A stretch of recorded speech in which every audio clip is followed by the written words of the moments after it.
Chief justice साहब तुसी की आंदे हो कि कादियानी चार दीवारी के अंदर अपनी तबलीग कर सकते हैं? क्या चार दीवारी के अंदर जो गुनाह है गुनाह नहीं? क्या जना जो किया गया चार दीवारी के अंदर जना नहीं? क्या चार दीवारी के अंदर की गई चोरी चोरी नहीं? क्या चार दीवारी के अंदर किया गया कोई गुनाह गुनाह नहीं? अगर हर एक गुनाह चार दीवारी के अंदर किया गया तो अदालतों च गुनाह है तो याद रखो खत्मे नबूवत का यह मामला खत्मे नबूवत डाका सब तो बड़ा गुनाह है। ये फिर चार दीवारी के अंदर हो या चार दीवारी के बाहर हो गुनाह ही गुनाह है। क्या अल्लाह की अदालत तो वड्डी तुहाडी अदालत है? अल्लाह तबारक व तआला दा हुक्म है कि जदों मेरा महबूब तुहाडे विच फैसला कर देवे तो फिर जेड़ा तुहाडे विच वो फैसले ना मन्ने वो ईमान वाला नहीं। तो रसूलुल्लाह सल्लल्लाहु अलैहि वसल्लम 1400 साल पहला फैसला करके कि ला नबी आबादी अना हातम नबीन तो फिर तो गुंजाइश ही नहीं हो सकती इस मामले के एडा सेंसिटिव पार्ट है। उलमा इकराम फरमाते हैं कि हत्मे नबूवत का मामला जो आ जाए फिर दो बकरियां भी आपस में इख्तलाफ नहीं करनगियां। क्या तुसी रसूलुल्लाह सल्लल्लाहु अलैहि वसल्लम का कलमा नहीं पढ़िया? तुसी क्यों अमन तबाह करना चाहते हो? इस मुल्क का अमन हराम क्यों करना चाहते हो? मुसलमान तो अपन जाना लैके लगे फिरते हैं। हज़रत अबू बकर सदीक ने जो अपने दौरे खिलाफत जो जंग लड़ी मुसैलमा कज़ाब ने झूठी नबूवत का दावा किया तो उमरे फरूक ने आख्या अबू बकर उसामा बिन ज़ैद दा लश्कर वापस बुला लो असी थोड़े हाँ मुसैलमा कज़ाब नाल जी ज्यादा ने। अबू बकर सदीक ने त्री ही जुमला बोलिया कि अज मदीने में मैं कला रह जावां चरिंद परिंद मेरा जिस्म नोच नोच के खा जान। अबू बकर अज उस लश्कर को वापस नहीं बुलाएगा जिन्हें रसूलुल्लाह अपनी हयाती दे विच जंग वास्ते घल गए तो यमामा भी जरूर जावांगे। चीफ जस्टिस साहब रसूलुल्लाह सल्लल्लाहु अलैहि वसल्लम की ज़ाहिरी 23 साल जिंदगी दे विच मैं तो दस लगा खत्मे नबूवत कितना सेंसिटिव पार्ट है इस्लाम का कि रसूलुल्लाह सल्लल्लाहु अलैहि वसल्लम की ज़ाहिरी 23 साल मदनी जिंदगी 63 जंगा हुई 27 गज़वे होए उन्होंने 259 सहाबा शहीद होए तो जो मुसैलमा कज़ाब ने झूठी नबूवत का दावा किया ना तो खालिद बिन वलीद की कमान लश्कर रवाना किया तो सहाबा ने एडू वड्डी एडी सख्त जंग साना सुनी सी ना देखी सी तो उस खत्मे नबूवत के कानून को बचांदे होया 1200 सहाबा ने अपनी जाना का नजराना पेश किया 70 कुरान के कारी शहीद हो गए तो बदरी साहबी वो जो अबू बकर सदीक ने खुद कानून बनाया कि आज तो बाद रसूलुल्लाह सल्लल्लाहु अलैहि वसल्लम की निशानियां ने किसी जंग से नहीं जाएंगे तो जो खत्मे नबूवत का मामला आया तो अबू बकर सदीक ने अपना बनाया कानून खुद तोड़ दिता। फरमाया अज बदरी है भावे को गैर बदरी है अज सारे जमामा जाओ अज रसूल खत्मे नबूवत का मामला है। ये पार्ट है कि पूरा इस्लाम की शाहत 259 सहाबा शहीद होने हतमे नबूवत के मसले बचाते होया हतमे नबूवत के कानून बचाते होया 1200 सहाबा अपनी जाना का नजराना पेश कर देन 70 कुरान के कारी शहीद हो जान 12 बदरी सहाबी शहीद हो जान तो तुसी की समझते हतमे नबूवत को तुहानू अज तक समझ नहीं लगी? 36,000 मुनकरीन ने हतमे नबूवत को कतल कर दिता वास्ते जहन्नम कर दिता।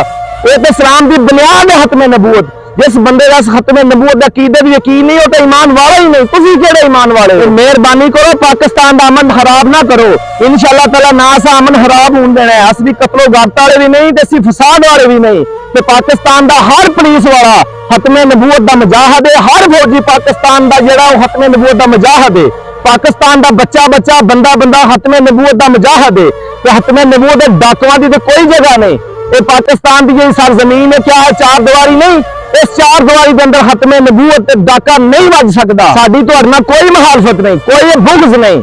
तुसी अज रजू कर जाओ रसूलुल्लाह सल्लल्लाहु अलैहि वसल्लम दीन की तरफ लौट आओ अल्लाह ताला तुहानू जो मनसब दिता है गलत इस्तेमाल मत करो। चीफ जस्टिस साहब ये तो खत्मे नबूवत का बहुत बड़ा मामला ना खलीफा हारून रशीद ने इमाम मालिक ने पूछा कि अगर उम्मत कोई बंदा रसूलुल्लाह की गुस्ताखी करे तो उम्मत को की करना चाहिए? इमाम मालिक ने आख्या उन्होंने फिर कतल कर देना चाहिए। खलीफा हारून रशीद ने आख्या अगर बंदे कतल उम्मत ना कर सके इमाम मालिक ने आख्या फिर पूरी उम्मत को मर जाना चाहिए उन्हें जीन का कोई हक हासिल नहीं नबी का गुस्ताख जिंदा रह गया। फिर खलीफा हारून रशीद ने पूछा इमाम मालिक दसो केड़ियां गल्लां नबी की गुस्ताखी के जुमरे च आउंदियां ने? फरमाया अगर तंजन कोई बंदा ये आखे कि रसूलुल्लाह फटे पुराने कपड़े पाते हैं वह भी वाजिबुल कतल है वह भी गुस्ताहे रसूल है। जरा फटे पुराने कपड़े आखे अगर वह गुस्ताहे रसूल है अगर वह वाजिबुल कतल है तो जो इस्लाम का सब बुनियाद है जो सेंसिटिव पार्ट इस्लाम का खत्मे नबूवत जो डाका डालता है क्या वो जुर्म नहीं? क्या रसूलुल्लाह की गुस्ताखी नहीं? क्या पूरी उम्मत को मर नहीं जाना चाहिए? असी मुसलमान केड़ा मुसलमान आ मरना नहीं? जेडे पहले बरसर इकतदार या मिंबर ते तुहाडे बैठे सीटां ते बैठे अज लोग कित्थे गए ने? दुनिया बड़ी, जिंदगी बड़ी आरजी है।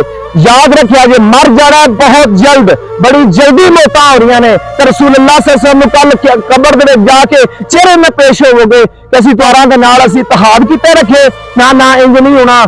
ये दुनिया आरजी जिंदगी है, हमेशा वाली जिंदगी की फिक्र करो, अपनी इस गल पर रजू करो। कादियानी कल भी काफिर सन, कादियानी अज भी काफिर ने।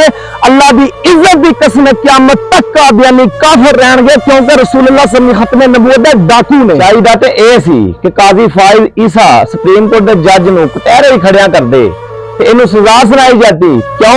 इन्हें दो जुर्म कीते ने। एक ने शरीयत दा कानून तोड़िया, अल्लाह ताला दा हुक्म, इन्हें हुक्म अदूली की है। दूजा पाकिस्तान के आइन नूं इन्हें तोड़िया है, पाकिस्तान के आइन का डाका पाया है, खत्मे नबूवत के डाकुआं नाल हमायत की है। पाकिस्तान का जो आइन ही इजाजत नहीं देता तो कादियानी तबलीग अपनी नहीं कर सकते, चाहे जवाब के अंदर हो चाहे जवाब के बाहर हो। तो मैंने तवज्जो दे इन्हां लोकां ते कि पाकिस्तान की हुकूमत कैसी हुकूमत है यार, कि जेडे खत्मे नबूवत मुजाहिद ने उन्हां दे पर्चे ते हो रहे हैं, जिन्हें इस्लाम की शरीयत का कानून तोड़िया, अल्लाह के हुक्म की अदूली की है, जिन्हें पाकिस्तान का आइन तोड़िया है, वो कोई एक्शन नहीं किया जा रहा। जे तुसीं समझदे ना सुप्रीम कोर्ट के बारे च गल्लां जिहड़ियां ने एक गुस्ताखियां ने, ये गलत जुमले ने, पहला नून लीग में जाके फड़ो। नून लीग ने सुप्रीम कोर्ट के जजां नूं कत्ल दी धमकियां भी दित्तियां, उन्हां नूं कुत्ता कुत्ता आख के गालां भी कढियां।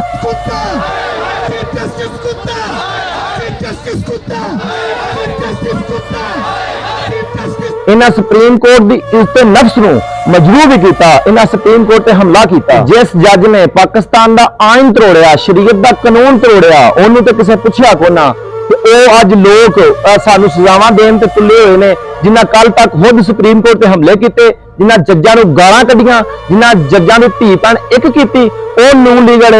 अगर इन्हां नूं सजा मुसलमानों नूं देनी तो पहला नून लीग वालियां नूं सजा दिओ, क्योंकि वो इस जुर्म का इरतिकाब पहला कर चुके। मेहरबानी करो, पाकिस्तान का अमन खराब ना करो। खत्मे नबूवत का मामला बड़ा सेंसिटिव पार्ट है, और जो खत्मे नबूवत का काम करते ना लोग, उन्हां दे पिछे रसूलुल्लाह सल्लल्लाहु अलैहि वसल्लम का हाथ हुंदा है।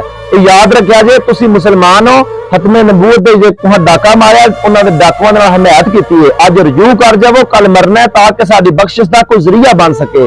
अल्लाह तबारक व तआला सानू सारियां दीन समझ अता फरमाए और साडे मुल्क पाकिस्तान ते अल्लाह तबारक व तआला रहम करे।